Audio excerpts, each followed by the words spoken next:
eyes are a girl's best friend. Just try to look away. Maybe grand, but it won't pay the rental on your The platinum hair, the red lips, those curves. Marilyn Monroe put the X in excess, yet could somehow seem perfectly innocent. Would you mind fastening my straps in the back? One critic called her a mixture of wide-eyed wonder and cuddly, drugged sexiness. Good night, honey. There's something sort of sleepy about her. There's something like her body is like just woken up. She's just crawling out of those sheets, and she's not quite there yet. There is something sleepy. There's a certain sort of swivel in her hips. It might be hard to imagine the pixie-ish Michelle Williams as Marilyn Monroe until you see her like this. And in such a way that the customers say that I certainly can. Shall I be her? My Week with Marilyn is based on the memoir of Colin Clark, a studio gopher who had a brief relationship with Marilyn during the filming of The Prince and the Showgirl. I must apologize for being late. That 1957 movie brought Marilyn to England and paired her with Laurence Olivier.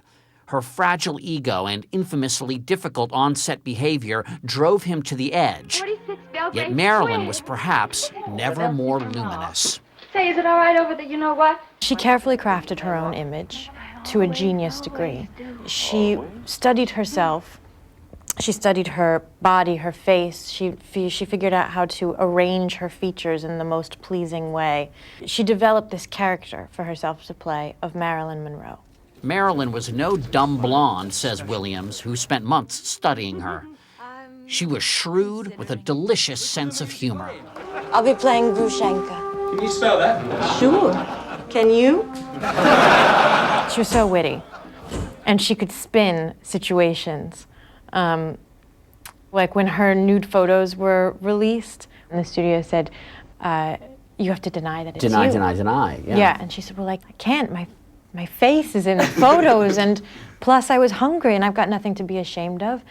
And they said, well, don't sign them. You can never sign them. But she would sign them, and she would write on them, do you think this is my best side? To put you as Michelle Williams side by side with Marilyn Monroe, you had to really transform. I did. I think I'm always sort of unconsciously trying to make myself smaller. And this, I thought every single day about expansion. To get Marilyn's wiggle, Williams walked around with a belt tied around her knees. There was a sort of a sense of a figure eight to her walk, that her shoulders were back. It looked like she had a sort of, like a balloon was attached to her breastbone. Her nipples were always pointed up. That was the work that I wanted to start as early as possible because I don't want any of those thoughts to be anywhere in my mind when I'm in the middle of a scene. I don't want to be thinking, point your nipples up. You just want to do that naturally. Right. Who doesn't? I hear you completely. At 31, Williams is the same age Marilyn was in the movie.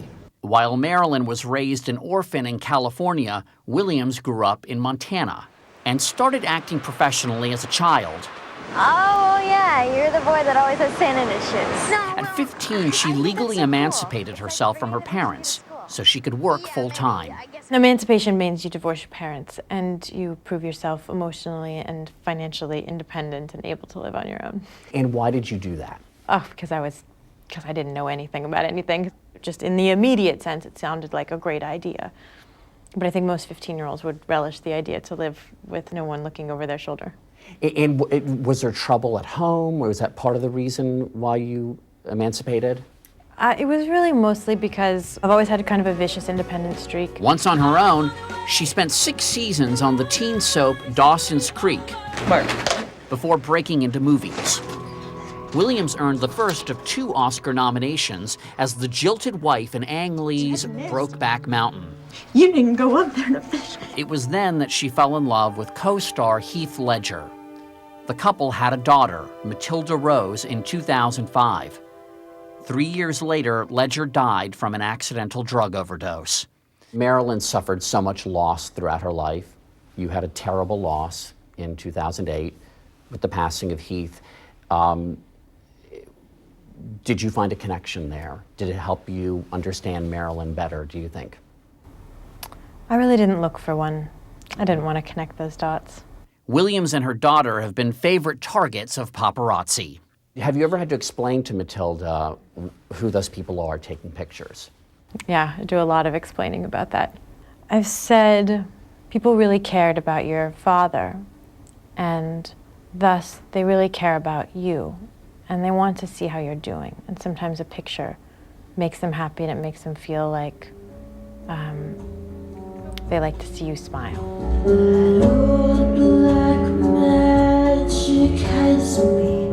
In the movie, Marilyn a few times is told by her acting coach, has to be told, you are the best actor in the world.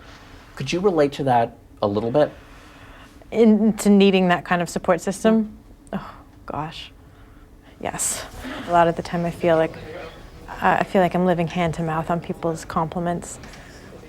I don't ask anybody, like, what did you think of that scene, or how did it go, or blah, blah, blah, because I get addicted to positive affirmation. It's just, there's just so much uncertainty when you're making your work, doing your job. I don't know, do you feel it too? Do you feel like, am I doing this to my... Yeah. Thank God for editing. Exactly. Oh, do you feel the breeze from the subway? There is only one Marilyn. Isn't it delicious? Started this heat wave. But Michelle Williams says Marilyn Monroe is a role she'd be happy to play for the rest of her life.